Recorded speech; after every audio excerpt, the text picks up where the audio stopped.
Okay, so I'm going to be talking about how to convert two joysticks to a single joystick using a couple different methods. This can be really useful if someone is unable to access two joysticks for any reason or wants to free up an input. So you can see traditionally in games like Minecraft or any type of third-person or first-person shooter, you have your joystick on the left being your movement, you have a joystick on your right being your camera.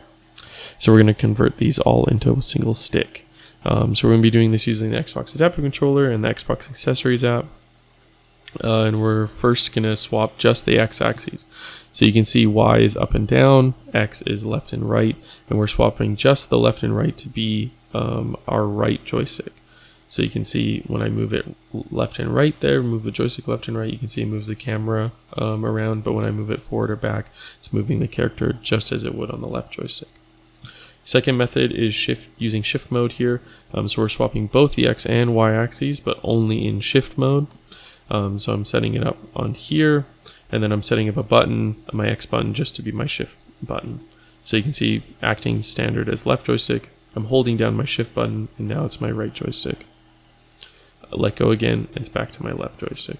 You can also add a toggle hold here, which can be really useful. So you have to hold down the shift button every time. You can just press it once, and now it's toggled as my right joystick. You can press it again, and now it's back to my left joystick. There's another method of using a walk forward button that can be really useful. There's a fantastic tutorial from Special Effect that you can find in the description of this video as well too if you want to check out more information on that.